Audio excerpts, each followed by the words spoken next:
الحمد للہ نحمده ونستعینه ونستغفره ونؤمن به ونتوکل علیہ ونعوذ باللہ من شرور انفسنا ومن سیئات اعمالنا من يهده الله فلا مضل له ومن يضلل فلا هادي له ونشهد ان لا اله الا الله وحده لا شريك له ونشهد ان سيدنا ومولانا محمدا عبده ورسوله اما بعد اعوذ باللہ من الشیطان الرجیم بسم اللہ الرحمن الرحیم ما کان اللہ یعذبہم وانت فیہم وما کان اللہ معذبہم وہم یستغفرون صدق اللہ العظیم قال النبی صلی اللہ علیہ وسلم نعمتان مغبون فیہما کثیر من الناس الصحۃ والفراغ او کما قال علیہ الصلوۃ والسلام بسم اللہ الرحمن الرحیم اللہم صلی علی سیدنا محمد وعلی آل سیدنا محمد وبارک وسلم اللہم صلی علی سیدنا محمد وعلی آل سیدنا محمد وبارک وسلم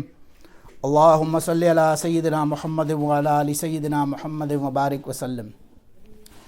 اللہ سبحانہ و تعالیٰ نے قرآن پاک میں ارشاد فرمایا ما کان اللہ یعذبہم وانت فیہم وما کان اللہ معذبہم وہم یستغفرون۔ دو قسم کے لوگوں کا اللہ نے ذکر کیا، دو قسم کی سچویشنز کا، جس کے اندر کہ آدمی اللہ پاک کے حفظ و امان میں رہتا ہے وہ کر کے۔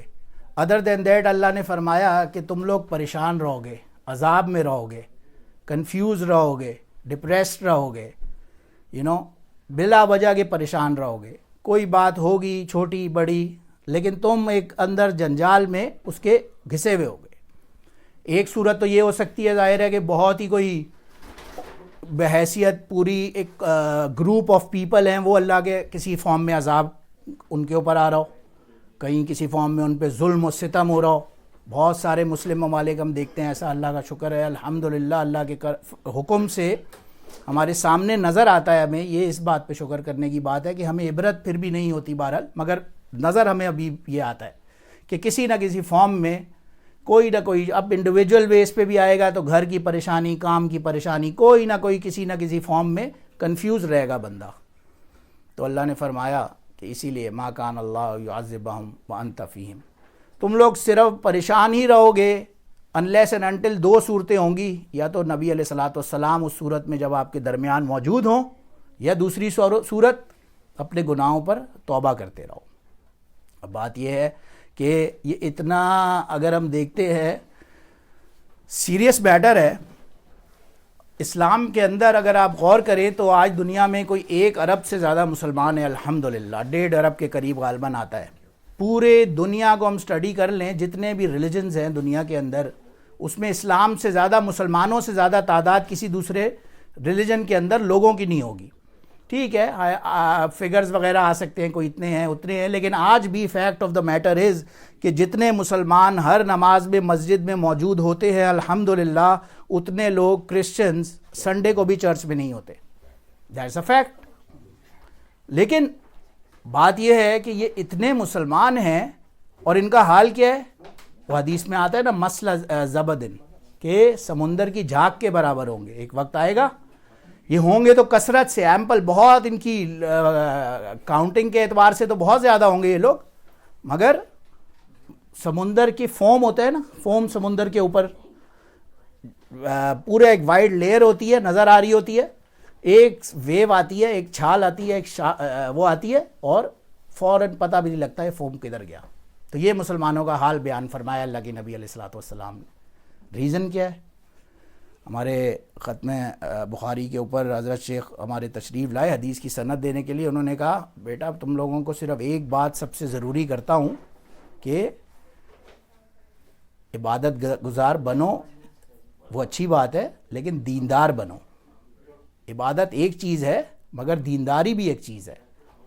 یعنی ہم کہنے کو نمازیں اور روزے اور الحمدللہ ساری عبادات تو ہماری پوری ہوں، لیکن جو اسلام کا جو مزاج ہے، جو اسلام کا جو کانسیپٹ ہے، وہ ہم سمجھتے ہی نہ ہوں۔ اگر نبی علیہ الصلوۃ والسلام نے دعا فرمائی اللہم اعز الاسلام باحد الامرین، اے اللہ ان 2 امر میں سے ایک امر کو مسلمان فرما دے۔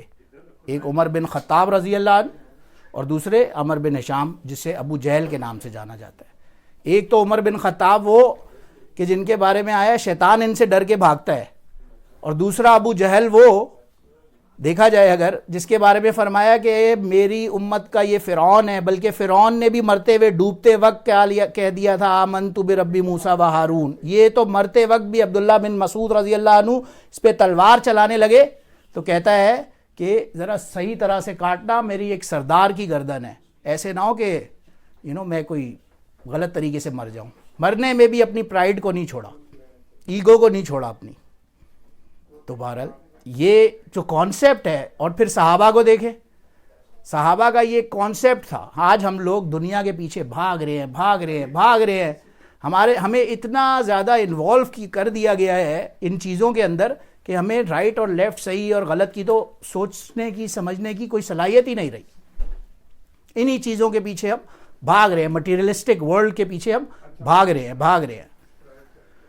بہرحال اب کہنے کی بات یہ ہے کہ اسی طرح ہم اگر بھاگتے رہیں گے تو ہم وہ جو دین کا اصل مزاج ہے جو قرآن کا، ایسے نہ ہو کہیں اللہ وہ آتا ہے نا قرآن میں قال الرسول ان قوم اتخذوا هذا القرآن مہجورا، کہیں ایسے نہ ہو کہ رسول اس دن جا کے بولے اللہ سے ان قوم اتخذوا هذا القرآن مہجورا، یہ میری قوم نے میرے قرآن کو بھولا بھٹکا چھوڑ دیا۔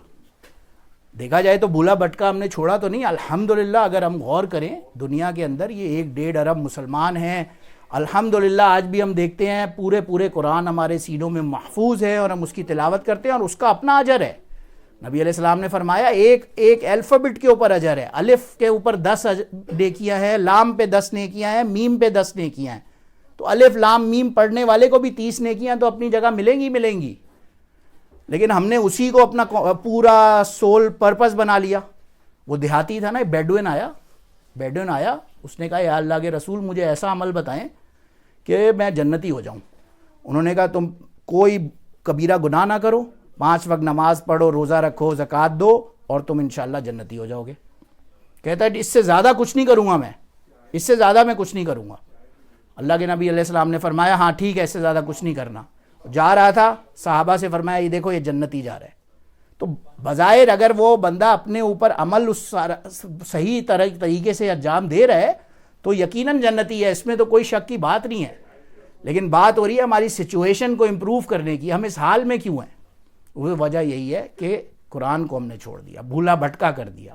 عمر بن خطاب رضی اللہ عنہ فرماتے تھے ان اللہ یرفع بہذا الکتاب اقواما ویضع بالآخرین، کہ اللہ تعالیٰ اسی کتاب کے ذریعے بہت سو کو اوپر چڑھا دیتا ہے، ٹاپ پہ، پیک پہ، رفع ٹاپ عروج پر، اور بہت سو کو اسی کی وجہ سے گرا دیتا ہے نیچے، اسی قرآن کی وجہ سے۔ القرآن حجت لک او علیک، یہی قرآن آپ کے لیے اچھا بن جاتا ہے، اور وہی قرآن خدا نہ خواستہ نعوذ باللہ آپ کی اگینسٹ بن جاتا ہے۔ سراقہ آیا ایک مرتبہ، نبی علیہ الصلوۃ والسلام جب ہجرت کے لیے تشریف لے جا رہے تھے نا، مکہ سے مدینہ، غار ثور سے نکلے، مدینہ کی طرف جا رہے ہیں، صرف حضور علیہ الصلوۃ والسلام اور ابو بکر ساتھ ہیں، 2 بندے جا رہے ہیں، پیچھے دیکھا ایک رائڈر آ رہا ہے بھاگتا ہوا، سراقہ، اسے ابو جہل نے نا اناؤنس کیا تھا کہ جو نبی علیہ السلام کو پکڑ کے لائے گا اس کو میں 100 اونٹ دوں گا، 100 کیملز کا نا لالچ دیا ابو جہل نے۔ تو یہ بھاگ رہا تھا ان کے پیچھے، ان کے پرسوٹ میں، اب یہ بھاگ رہا ہے، یہ نبی علیہ الصلوۃ والسلام کے قریب پہنچنے لگا، اس کا گھوڑا زمین میں دھنس گیا۔ لانگ سٹوری شارٹ، بہرحال اس کو سمجھ آ گئی یہ کوئی میں غلط پنگا لے رہا ہوں، مجھے عقل کرنی چاہیے۔ حاضر ہوا نبی علیہ السلام کی خدمت میں، بولا مجھ سے غلطی ہو گئی، میں اللہ کے عذاب پہ نہیں آنا چاہتا، آپ پلیز مجھے معاف کر دیں، میں بس یہاں سے چلا جاتا ہوں، میں کسی کو آپ کے بارے میں کچھ نہیں بولوں گا۔ اللہ کے رسول نے اس کو بولا، فرمایا کیا تمہیں پسند ہے کہ پرشین امپائر کے، جو پرشین کنگ کے جو کڑے ہیں، بینگلز ہیں، وہ تمہیں لا کے پیش کیے جائیں؟ اس کو کہا اس وقت۔ اب حالت یہ ہے، ایک بندہ جس کو اپنے شہر سے نکال دیا گیا، ان کو قتل کی ان کی پلاننگ ہوئی، وہ وہاں سے ہجرت فرما کے جا رہے ہیں ایک بندے کے ساتھ چھپتے چھپاتے، اور آفر کیا کر رہے ہیں کہ تمہیں پرشیا کے کنگ کے بینگلز تمہارے کو وہ اس کے کڑے ملیں، یہ کیا تمہیں بات پسند نہیں ہے؟ بہرحال اب یہ جانے لگا، یہ بھی ظاہر ہے سیانہ آدمی تھا، کہتا ہے آپ مجھے نا ایک نوٹ لکھ دیں اس بات پہ کہ آپ جو کہہ رہے ہیں نا، آپ مجھے ایک نوٹ لکھ دیں۔ بہرحال نبی علیہ السلام نے ابو بکر رضی اللہ عنہ سے فرمایا اسے لکھ دو، ایک نوٹ لکھ دو اس کو۔ بہرحال سال گزر گئے، سال غالباً کوئی 8 9 10 سال کا وقت گزر گیا۔ یہ بندہ غزوہ حنین کے ٹائم پہ، مکہ بھی فتح ہو گیا، غزوہ حنین کے ٹائم پہ as a prisoner of war پکڑا کے لایا گیا. اس نے صحابہ کو جو ہے نا نوٹ دکھایا، وہ یہ دیکھو نبی علیہ السلام نے مجھے نوٹ دیا تھا. اس وقت کافر تھا. تو نوٹ دکھایا، صحابہ نے چھوڑ دیا. ظاہر ہے جس کے پاس حضور علیہ الصلوۃ والسلام کا نوٹ ہو اس کو کون کچھ کہہ سکتا ہے. بہرحال یہ اسلام قبول کر لیا اس بندے نے. اسلام قبول کرنے کے بعد کئی سال اور مزید گزر گئے. عمر بن خطاب رضی اللہ عنہ کے دور میں جب پرشیا کانکر ہوا اور وہاں کی جیولز اور اس کے کنگ کے اور جو پیلسز کے سارے نوادرات وہ سارے مدینہ لائے گئے، عمر بن خطاب رضی اللہ عنہ نے اس کو بلوایا، سراقہ کو بلاؤ. سراقہ آیا، اس کو وہ کنگن جو اس بادشاہ کے ہاتھوں میں تھے وہ اس کو بھجوائے کہ یہ لو تم سے اس کا وعدہ نبی علیہ السلام نے کیا تھا. تو ایک مزاج کی بات ہے، مزاج کی، صحابہ کا ایک مزاج تھا. صحابہ کے مزاج کو سمجھنے کی اصل ضرورت ہے. اصل بات اس کے مزاج کو سمجھیں گے، دین کی جو شریعت کا جو کانسیپٹ ہے وہ ہمیں تب سمجھ آئے گا کہ دین پہ عمل کرنے کی ریزن کیا ہوگا. اسی لیے نبی علیہ السلام نے فرمایا نعمتان مغبون فیہما کثیر من الناس الصحۃ والفراغ او کما قال علیہ الصلوۃ والسلام. ان سارے مسائل سے نجات نکلنے کا راستہ کیا بتلایا؟ پہلی چیز وانت فیہم، اور دوسری فرمایا تھا استغفار کرتے رہو. تو اس حالت پہ پہنچنے کی وجہ کیا تھی؟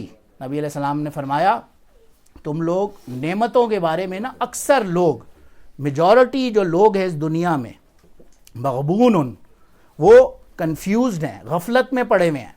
کثیر من فیہما کثیر من الناس، میجورٹی آف جو لوگ ہیں وہ اکثر غفلت میں پڑے ہوئے ہیں دو چیزوں کے بارے میں. دو نعمتوں کا بیان فرمایا اللہ نے. الصحت، پہلی چیز انسان کی ہیلتھ، اس کی اپنی صحت. دوسری چیز فرمایا والفراغ.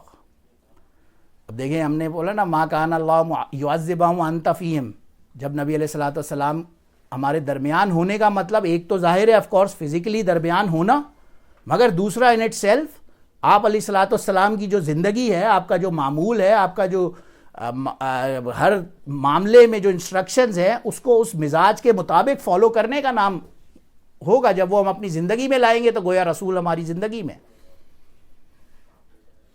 اسی لیے فرمایا نا نعمتانی مغبون، یہ نعمتوں سے نا اکثر لوگ، ہمیں اللہ نے اتنی نعمتیں دی ہیں، ہم لوگ غفلت میں پڑے ہوئے ہیں.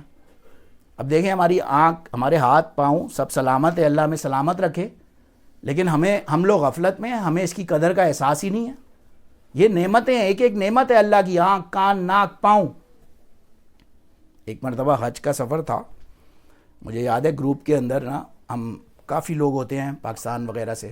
ہمارے ساتھ ایک فیملی تھی آرام باغ سے، میں فرنیچر مارکیٹ میں ان کی شاپس تھیں، فرنیچر کا بزنس تھا، اچھے میمن لوگ، بڑے اچھے ریپوٹیبل.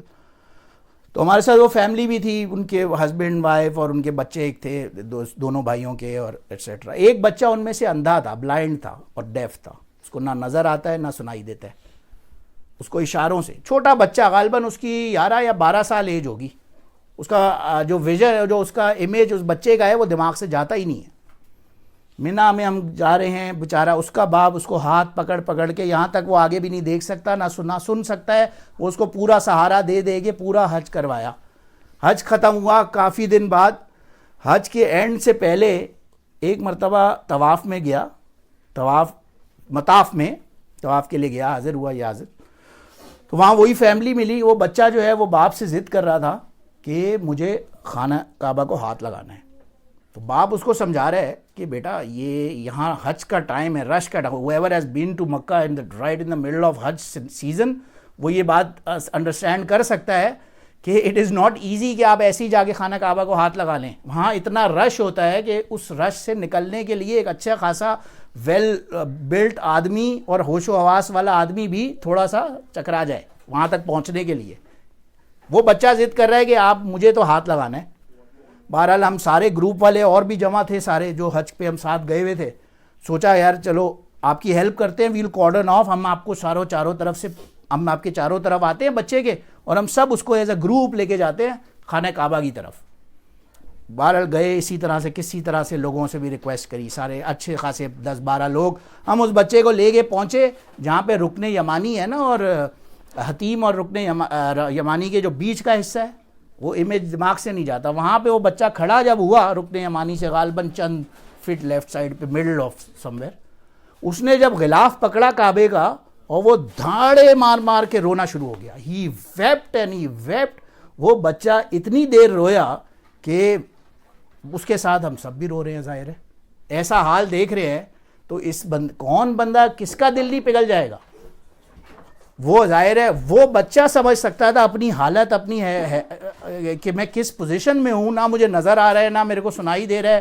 باپ بولتا ہے یہاں چل, باپ بولتا ہے وہاں چل, میں سب وہی اس کے حساب سے بھی کر رہا ہوں. اب کہنے کی بات یہ ہے ہم لوگوں کے پاس آج آنکھیں ہیں اللہ نے دی ہیں, دیکھتے ہیں, عقل نہیں کرتے. آتا ہے نا لہم قلوب لا یفقہون بہا او آذان لا یسمعون بہا او اعین لا یبصرون بہا. قیامت کے دن نا اللہ آدم علیہ السلام کو بولیں گے اپنی اولاد میں سے نا چھانٹو, جنت اور دوزخ والوں کو الگ الگ کرو. تو آدم علیہ السلام روایت میں آتا ہے اٹھا اٹھا کے لوگوں کو پکڑ پکڑ کے اور رائٹ پہ یوں پھینک رہے ہوں گے اور یوں لیفٹ پہ پھینک رہے ہوں گے. وَلَقَدْ زَرَعْنَا لِجَهَنَّمَ كَثِيرًا مِّنَ الْجِنِّ وَالْإِنسِ. آتا ہے نا یوں اٹھا اٹھا کے پھینک رہے ہوں گے لوگوں کو, جنت والوں کو جنت میں اور دوزخ والوں. اور وہ روایت میں آتا ہے ہر 1000 میں سے 999 جہنمی ہوں گے, 999 کو وہ جہنم میں ڈال رہے ہوں گے. لہم قلوب لا یفقہون بہا. ان کے پاس دل ہوگا لیکن یا یفقہون بہا انہیں سمجھ نہیں آتی ہوگی. They may be very very well educated, qualified, ان کے بعد ماسٹرز اور پی ایچ ڈیز کی ڈگریز ہوں گی probably from Ivy leagues, کہیں کارنیل سے, ہارورڈ سے, ایم آئی ٹی, کہیں کسی top of the level institute سے ان کی ایجوکیشن ہوگی, کہیں کسی کارپوریٹ ٹاپ لیول جاب پہ وہ کام کرتے ہوں گے, لیکن لا یفقہون بہا وہ بات اللہ اور رسول کی جو ہوگی وہ ان کو سمجھ نہیں آتی ہوگی. پھر اسی طرح آنکھ کان دیے ہوں گے, سنائی نہیں دیتا ہوگا, آنکھوں میں نہیں, بات سمجھ نہیں آتی ہوگی, دیکھتے نہیں ہوں گے. وہ آتا ہے نا اذا قرأت القرآن جعلنا بینک و بین الذین لا یؤمنون بالآخرۃ حجابا مستورا. ایک ہڈن ویل ان کی آنکھوں کے آگے آ جاتا ہے, ایک ہڈن ویل. اب وہ آیت قرآن کی تلاوت تو ہوتی ہے بٹ گویا کہ وہ ریپیل ہو رہی ہوتی ہے, وہ ان کے اندر جا ہی نہیں رہی ہوتی, ایبزارب ہی نہیں ہو رہی ہوتی. تو بہرحال یہ صرف کہنے کی. دوسری چیز جو ہمیں سمجھ نہیں آتی اسی نبی علیہ السلام کا جو مزاج اور سنت پہ عمل کے حوالے سے, بندہ کہتا ہے یار داڑھی رکھ لوں گا تو یار لوگ کیا کہیں گے, لوگوں میں ہینگ آؤٹ کیسے کروں گا, میں تو کارپوریٹ لیول پہ جاب کرتا ہوں, یہ سنت میں مسواک کیسے کروں گا, یا ایٹسیٹرا ایٹسیٹرا. کوئی بھی سنت کو اپنی زندگی میں لانے سے خود ہی گھبرا رہے ہوتے ہیں. حالانکہ ایک بندہ تھا جاننے والا, بہت کلوز جاننے والا, اللہ کی شان وہ کسی طرح سے دین پہ آ گیا. کسی نے اس کو بولا بھائی اور کچھ کرا نہ کرو, ایک واحد سنت ہے اللہ کے نبی علیہ الصلوۃ والسلام کی داڑھی رکھنا. یہ وہ واحد سنت ہے جو انسان کے ساتھ اس کی قبر میں اس کے ساتھ جاتی ہے. باقی سب چیزوں کو سیٹ اسائڈ کر دیں. یہ بات اس کو کلک ہوئی, داڑھی واڑی رکھ لی, ماحول اچھا ہو گیا, نیک بندہ. اللہ کی شان وہ کہیں باہر چلا گیا. اب باہر ملکوں میں, یہاں کینیڈا میں جیسے ہم رہتے ہیں, اگر امریکہ میں بھی آپ دیکھیں نا تو بہت ہی سسٹمیٹک ہر چیز ہوتی ہے. کہیں کسی بلڈنگ میں, کہیں شارٹ ٹرم, کہیں ہوٹل ووٹل میں رہ رہے تھے, سوچا میں کہیں گھر لوں کرائے پہ. وہ جاتے ہیں, ان کو کوئی گھر کرائے پہ ہی نہیں دے رہا. ایک بندے کے پاس گئے, دوسرے کے پاس گئے, ظاہر ہے چند مہینے ہوئے ہیں, ہسٹری ان کی کوئی ہے نہیں. It is all about credit history in our countries.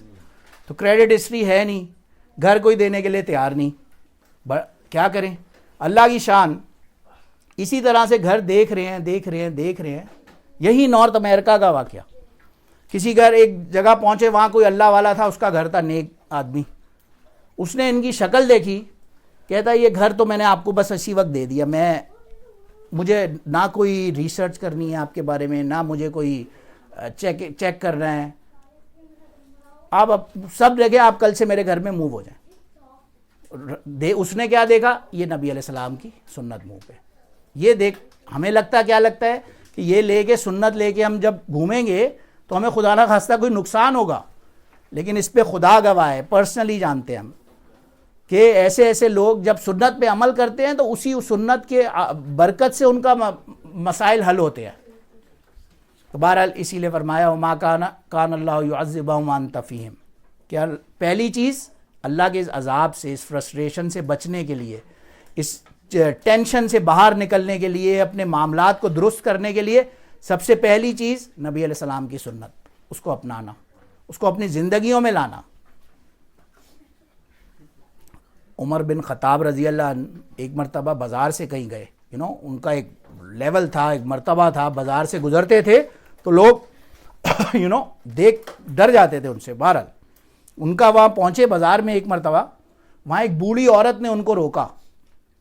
بوڑھی عورت کہتی ہے، اپنی شکایتیں شروع کر دی، آپ کیسی حکومت کر رہے ہیں، آپ کے یہاں تو ظلم ہو رہا ہے اور مہنگائی اتنی ہے اور کرپشن اتنی ہے، اور بہرحال ایٹسیٹرا ایٹسیٹرا. وہ اپنا ان کی حکومت کی برائیاں کر رہی ہیں ان سے، اور وہ بیٹھ کے بالکل ہماتن گوش جیسے بالکل سائلنٹلی وہ اپنی برائیاں سن رہے ہیں اس عورت سے. وہ ملازم ساتھ تھا ایک تھا، اس نے کہا آپ یا امیر المومنین آپ اس عورت کی کیوں باتیں سن رہے ہیں، آپ چلیں آگے. انہوں نے کہا تمہیں پتہ ہے یہ عورت کون ہے؟ انہوں نے کہا نہیں آپ بتا دیں. میں نے کہا یہ خولہ بنت ثعلبہ رضی اللہ تعالی عنہا ہیں.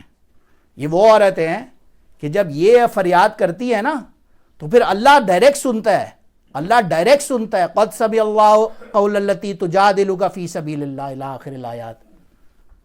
اس نے اپنے اب نبی سے نا، اللہ کے نبی سے شکایت کی اس عورت نے اپنے شوہر کے بارے میں، اور اللہ کو وہ عمل اتنا پسند آیا کہ وہ اللہ نے قرآن میں اس کی سٹوری اتار دی عورت کی.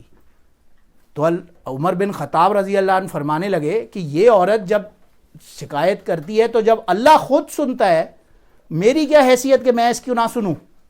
کئی دیر تک گھنٹوں تک غالباً وہ اس کی سنتے رہے. جب وہ فائنلی فارغ ہو گئی تب آگے چلے.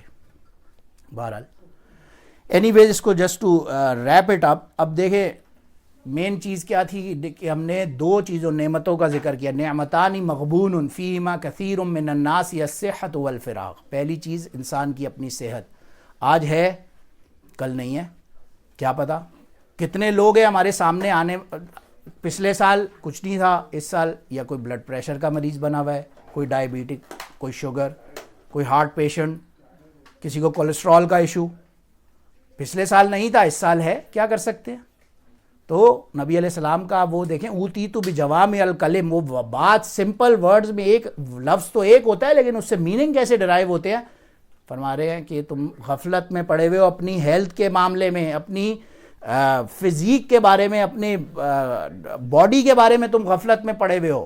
آج اسے یوٹیلائز کر لو، ایسے نہ ہو کہ کل تمہارے پاس یہ فزیکل کیپیسٹی ہی نہ ہو. کتنے لوگ ہیں، ہم لوگ سب آرام سے نمازیں لمبی لمبی پڑھتے تھے. ایک ٹائم تھا 2 3 4 گھنٹے زمین پہ بغیر ٹیک لگائے گئے الحمدللہ بیٹھے ہوتے تھے، پتہ بھی نہیں لگتا تھا. آج ماشاءاللہ ثم ماشاءاللہ 10 منٹ کے بعد پتہ لگ جاتا ہے. تو یہ تو اپنی ہیلتھ ہے، جا رہی ہے. عربی کا بہت ہی فیمس ایک سینگ ہے، ایک مقولہ ہے، حیات الانسانی ظل زائل. انسان کی زندگی ایک ڈھلتی چھاؤں ہے، یعنی ایک شیڈو ہوتا ہے نا، یہ شیڈو ہے. بالکل سن سیٹ کے ٹائم پہ اگر ہم دیکھیں ہمارے اوپر ایک شیڈو ہے کسی بھی چیز کا، یا ہمارا اپنا شیڈو ہے. یہ سورج غروب ہو رہا ہے، سن سیٹ ہو رہا ہے اور یہ شیڈو ایویپوریٹ ہو رہا ہے، غائب ہو رہا ہے ساتھ ساتھ غائب ہو رہا ہے، یہاں تک کہ سورج غروب ہوتا ہے. چند منٹ 10 15 20 منٹ کی بات ہے، سورج بھی غروب ہو جاتا ہے، شیڈو بھی ختم ہو جاتا ہے. اس سے تشبیہ دی ہے انسانی زندگی کو، ظل زائل کی طرح. ایسے انسانی زندگی گزر رہی ہے. بہرحال پہلی چیز تو یہی ہے، اس کے اندر سب سے پہلے اپنی ہیلتھ کے بارے میں کانشیس ہونا، اپنی فزیک کے بارے میں کانشیس ہونا، اپنا خیال رکھنا ان اٹ سیلف، اور پھر اس ہیلتھ کو اللہ کے کاموں میں، اللہ کے نبی صلی اللہ علیہ وسلم کے کاموں میں اور اس دین کے کاموں میں یوٹیلائز کرنا، پہلی چیز. اور دوسری چیز فرمایا والفراغ، انسان کا فارغ وقت. فارغ ہوتے ہیں نا، چلو یار یوٹیوب پہ فلاں نیٹ فلکس پہ دیکھ لوں، یوٹیوب پہ کچھ دیکھ لوں، کوئی ڈرامہ دیکھ لوں، کوئی نئی ڈاکیومنٹری آئی ہے یہ دیکھ لوں، امیزون پرائم پہ دیکھ لوں، کوئی سوشل میڈیا پہ بلا وجہ فیس بک پہ لگا رہا ہوں، انسٹاگرام پہ لگا رہا ہوں. آج کل کے بچے پتہ نہیں کون کون سے سوشل میڈیا، مجھے تو یاد بھی نہیں ہے، کوئی اسنیپ چیٹ ہوتا ہے، انسٹاگرام ہوتا ہے، اور بھی کافی نئے آ گئے ہیں، واللہ عالم. تو ٹائم اس پہ لگ رہا ہے، اچھا خاصا ٹائم ملا ہوئے، فارغ وقت ملا ہوئے. نبی علیہ السلام فرماتے کیا فرمائے؟ نعمتان مغبون فیما کثیر من الناس الصحۃ والفراغ. یہ دوسری نعمت جس کے بارے میں لوگ غفلت میں پڑے ہوئے ہیں، انہیں ہوش ہی نہیں ہے کہ ہمارے پاس آج فارغ ٹائم ہے، ہم اس کو یوٹیلائز کر لیں. یوٹیلائز کرنے کے لیے تیار ہی نہیں ہے. لیکن ویسے خیر ہمیشہ یوٹیلائز کرنے میں کبھی کبھار تھوڑا ٹائم ضائع کر بھی لینا چاہیے. ایک سٹوری یاد آئی، ایک ہمارے دوست ہیں یہیں مسیساگا میں رہتے ہیں, بہت قریبی دوست ہیں اور بہت ماشاءاللہ اچھے نیک انسان ہیں. نیو یارک میں تھے پہلے, کوئی لیٹ 90s سے آنورڈز نیو یارک میں تھے, یہاں غالباً 2007 یا 2008 میں کینیڈا موو ہوئے ہیں. تو وہاں جاب کرتے تھے لیکن ویڈیو گیم کے بہت شوقین تھے. پتہ نہیں ایک دن ننٹینڈو کھیل رہے تھے یا سیگا ویگا جو بھی اس زمانے میں ہوگی, یہ بات میں کر رہا ہوں آپ سے 2001 کی بات کر رہا ہوں. ننٹینڈو کھیل رہے ہوں گے یا جو بھی اپنی ویڈیو گیمز میں لگے ہوئے ہیں, تو رات کو 12 بجے 1 بج گیا, 2 بج گیا, 3 4 بجے, پتہ نہیں کتنے بجے تک غالباً ویڈیو گیمز کھیلتے سو گئے. صبح آفس نہیں جا سکے, چھٹی ہو گئی آفس کی, آنکھ ہی نہیں کھلی نا. وہاں سے اب فونوں پہ فون, پاکستان سارے فون بین. یہ دن تھا 11 سپتمبر 2001 کا. ان کا آفس تھا ورلڈ ٹریڈ سینٹر کی دوسری بلڈنگ کے اندر. 11 سپتمبر کو یہ صاحب اس دن جاننے والے ہنس کے اپنا واقعہ سناتے, میں تو ویڈیو گیم کھیل رہا تھا, کھیلتے پتہ لگا وہ زمین دوست بوس ہو گئی پوری بلڈنگیں. وہاں پاکستان سے امی فون کر رہی ہیں, یہاں ہم اس وقت خود بoston میں تھے تو فون لائن ایک وقت نیٹ ورکس تو سارے ایک دفعہ ڈاؤن تھے اس زمانے میں. اب مزے کی بات ہے بہرحال, تو کبھی کبھار ٹائم ضائع کر لینے سے کبھی تھوڑا اچھا بھی ہو جاتا ہے. تو بالکل پورا اپنے آپ کو ڈیڈیکیٹڈ طریقے سے نہیں سمجھنا چاہیے کہ بالکل کوئی دین میں تو کوئی اپنے آپ کو ریفریش کرنا یا فریش اپ ہونا یا ذرا سا مائنڈ کو تھوڑا فریش کرنا, اس میں کوئی حرج کیا ایسی بات نہیں ہے. ایک بالکل جنرل بات ہو رہی ہے کہ اپنے آپ کو اپنے بندہ ان معاملات کو درست کرے. بہرحال تو اتنا ہی ہے کہ اس بات کو انشاءاللہ یہاں پہ ریپ اپ کرتے ہیں. مین چیز یہی ہے کہ نبی علیہ الصلوۃ والسلام کی اس حدیث کے اوپر اگر عمل ہو جائے نا, نعمتان مغبون فیہما کثیر من الناس الصحۃ والفراغ. پہلی چیز اگر ہم آج سے یہاں سے جا کے کچھ لے کے جائیں تو وہ مین چیز یہ ہے کہ اپنی ہیلتھ کی پہلے تو خود فکر کریں. ایٹ ہیلدی, لیو ہیلدی, اپنا لائف سٹائل ہیلدی بنائیں. لیکن ہیلدی بنانے کے ساتھ ساتھ وہ باڈی کے اندر جو ابھی کیپیبلٹی ہے اس کیپیبلٹی کو اللہ کے لیے اور اللہ کے رسول صلی اللہ علیہ وسلم کے انسٹرکشنز پہ چلنے کے لیے تھوڑا سا محنت بھی کریں. اور دوسری چیز اپنا فارغ ٹائم جو ہے ہمارا, اس فارغ ٹائم کو کہیں نہ کہیں کسی نہ کسی فارم میں یوٹیلائز بھی کرے, کیونکہ یہ ساری بات ہے دین ایمان کی. جب ایمان ہی نہیں ہوتا تو پھر ہم جتنا بھی محنت کرتے رہیں وہ بیکار جاتی ہے. اگر کوئی بندہ بولے آج کہ یار میں عشاء کی نماز میں 4 رکعت کی جگہ 6 رکعت پڑھوں گا, کیا اس کی نماز ہو جائے گی؟ اس بندے کی تو نماز ہی نہیں ہوگی. تو عمل کرنا بھی ضروری ہے, اس کو سنت کے مطابق بھی کرنا ضروری ہے, اپنے ایمان کو مضبوط کرنا بھی ضروری ہے. اللہ سے جب مانگے ہیں تو ایمان کا ہمارا لیول اللہ کے اندر بلیو بھی کرتا ہو نا کہ ہم واقعی ایک ٹرو بلیور ہیں, تب اللہ ہماری سنے گا. یہ لاسٹ میں ایک واقعے کے اوپر بات کر کے انشاءاللہ ختم کرتا ہوں. حجاج بن یوسف کا مشہور واقعہ ہے, بہت ہی فیمس جابر بادشاہ تھا, ظالم بادشاہ تھا, دنیا اس کے ظلم کے بارے میں جانتی تھی. بڑے بڑے جلیل القدر صحابہ, عبداللہ بن زبیر رضی اللہ عنہ کو مکہ شہر میں اس نے شہید کروایا. عبداللہ بن زبیر رضی اللہ عنہ امی عائشہ رضی اللہ عنہ کے بھائی, ابو بکر صدیق رضی اللہ عنہ کے نواسے, مکہ شہر میں ان کو شہید کروایا. ایسا ظالم آدمی, نوم پتا تھا کہ یار اس کے سامنے کوئی بندہ نہیں ہل سکتا, کوئی اس سے نہیں بچ سکتا. ایک مرتبہ عمرے کے لیے گیا حرم کے اندر, اس نے دیکھا کوئی اندھا شخص اللہ سے دعا کر رہا ہے, یا اللہ مجھے آنکھیں لوٹا دے, یا اللہ مجھے آنکھیں لوٹا دے, یا اللہ میری بینائی ٹھیک کر دے. بڑے رو رو کے دعائیں کر رہا ہے. حجاج آیا اس کے پاس, کہتا ہے کیا کر رہے ہو؟ کہتا ہے میں اللہ سے دعا کر رہا ہوں اللہ کرے میری آنکھیں واپس آ جائے. اب یہ بھی حجاج تھا, کہتا ہے میں طواف کرنے جا رہا ہوں, طواف میرا مکمل ہوگا, اس سے پہلے اگر تمہاری آنکھیں واپس نہ آئی نا تو میں تمہیں قتل کرا دوں گا. اب سب کو پتہ ہے یہ تو اپنے وعدے کا پکا, اور کتابوں میں لکھا ہے کہ ابھی حجاج کا طواف ختم نہیں ہوا تھا, اور یہ شخص جس کو پہلے تو وہ مانگ رہا تھا صرف جیسے ہم مانگتے ہیں نا کہ اللہ سے مانگنے کے لیے, تو ہم تو مانگ رہے ہیں, لیکن اب جب اس نے مانگا تو اب اپنی جان بچانے کے لیے مانگ رہا ہے. اب اس کے دل سے ایسی دعا نکلی, اب اس کے اندر سے وہ ہوتے ہیں نا دل سے جو دعا نکلتی ہے اثر رکھتی ہے, طاقت نہیں پر طاقت پرواز مگر رکھتی ہے. کیا شعر ہے علامہ اقبال کا غالبا. اب وہ ایسی دل سے اس نے دعا مانگی کہ حجاج کا طواف ابھی ختم نہیں ہوا تھا, اور کتابوں میں لکھا ہے اس بندے کی بدائی واپس آ گئی. تو جب دل سے مانگیں گے اللہ سے تو اللہ کون سی مدد ہے جو اللہ کے لیے مشکل ہے؟ اللہ کے لیے تو کوئی مشکل ہے ہی نہیں. تو بہرحال اب آج اس بڑی رات میں ہم صرف انشاءاللہ ایک کام کریں کہ پہلی چیز نبی علیہ السلام کی سنت، اس کو اپنی زندگیوں میں لانے کی کوشش کریں، اور جو دوسری چیز اللہ کے نبی علیہ السلام جو قرآن پاک میں آئی، جو اللہ کے اس عذاب سے، ان پریشانیوں سے اور ان ہر قسم کی مشکل اور آفات سے نجات کا ذریعہ بن سکتی ہے ہمارے لیے، وہ ہے استغفار، اللہ سے توبہ کرنا گناہوں سے، اللہ سے گناہوں سے توبہ کرنا۔ حضرت حسن رحمہ اللہ کی مجلس میں ایک مرتبہ بیٹھے ہوئے تھے، تشریف فرما تھے، غالباً حسن بصری رحمہ اللہ کا یہ واقعہ ہے۔ تو ایک بندہ آیا، اس نے کہا یا شیخ میرے گناہ بہت زیادہ ہیں، تو کیا کروں؟ انہوں نے کہا جاؤ تم بیٹا استغفار کرو۔ دوسرا وہ چلا گیا، تھوڑی دیر بعد ایک دوسرا بندہ آیا، اس نے کہا حضرت ہمارے جو ہے نا علاقے میں نا قحط ہے، پانی کی بڑی شارٹیج ہے، آپ پلیز کسی طرح کوئی طریقہ، کوئی وظیفہ ہمیں بتا دیں کہ ہمارے علاقے میں نا بارش ہونا شروع ہو جائے۔ تو اس کو فرمایا جاؤ جا کے استغفار کرو۔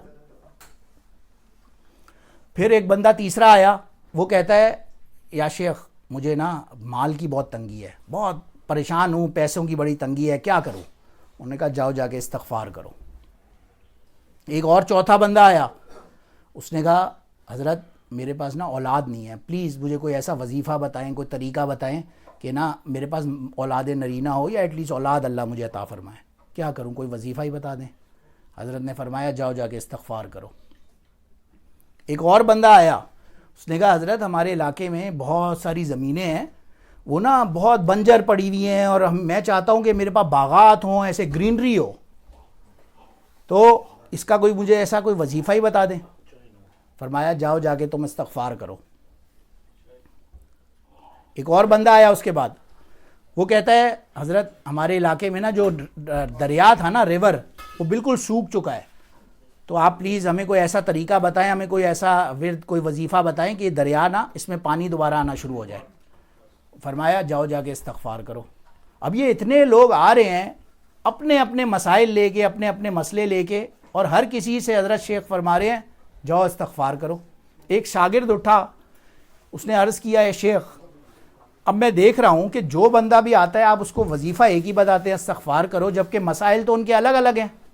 شیخ نے فرمایا کہ یہ بات میں ان کو ایسی اپنی طرف سے نہیں کرتا، یہ اللہ کا قرآن کہتا ہے استغفروا ربکم انہ کان غفارا یرسل السماء علیکم مدرارا ویمددکم باموال وبنین ویجعل لکم جنات ویجعل لکم انہارا ما لکم لا ترجون للہ وقارا۔ ان سب کا ایک ہی جو خلاصہ کیا تھا؟ ہر چیز پر اپنے گناہوں سے توبہ کرنا۔ گناہوں سے توبہ کرنے والا ایسے ہی ہوتا ہے جو حدیث پاک میں آتا ہے تائب من الذنب کمن لا ذنب لہ۔ گناہوں سے توبہ کرنے والا ایسا ہے جیسے اس نے کبھی وہ گناہ کیا ہی نہیں تھا۔ بڑا سا ایک دیکھیں نا، آج کل تو اس کو سمجھنا بڑا آسان ہے، ہم گناہ کرتے جا رہے ہیں، گویا ہمارے پاس ایک ہارڈ ڈرائیو ہے، اس کے اندر ہمارے گناہ ایکیومولیٹ ہو رہے ہیں۔ اتنی آج کل پاورفل ہارڈ ڈرائیوز ہیں، پہلے تو میگا بائٹس پہ بھی وہ ہوتا تھا، اب گیگا بائٹس اور ٹیرا بائٹس کا زمانہ آ گیا ہے۔ Tera bites and hundreds of tera bites, پتہ نہیں اور کیا نئے فگرز ہوں گے۔ اتنی بڑی ہارڈ ڈرائیو آپ کے اتنے سے اسمارٹ فون میں یا اتنی سی ڈیوائس میں، اور وہ فولڈر گناہوں کا آپ کھولیں، اس پہ خالی ایک ڈیلیٹ کا بٹن دبائیں، سب ڈیلیٹ، پورا فولڈر ڈیلیٹ۔ لو بلغت الذنوبک عنان السماء ثم استغفرتنی غفرت لک لا ابالی۔ تم گناہ کرتے جاؤ عنان السماء، آسمان کی چھت سے لگا دو، ثم استغفرتنی، پھر ایک دفعہ سچے دل سے بولو میری توبہ، اللہ سب کو معاف کر دیتا ہے۔ بہرحال آج یہ بڑی رات میں انشاءاللہ اللہ سے دعا ہے کہ اللہ پاک ہم سب کو بھی یہ بات سمجھنے کی اور اس پہ عمل کرنے کی توفیق عطا فرمائے، اور ہمیں صحیح معنوں میں اللہ کے رسول صلی اللہ علیہ وسلم کی سنت پر چلنے کی اور اللہ سے اپنے گناہوں پر توبہ مانگنے کی توفیق عطا فرمائے۔ وآخر دعوانا ان الحمدللہ رب العالمین۔ سبحان ربک رب العزت عما یصفون وسلام علی المرسلین والحمدللہ رب العالمین۔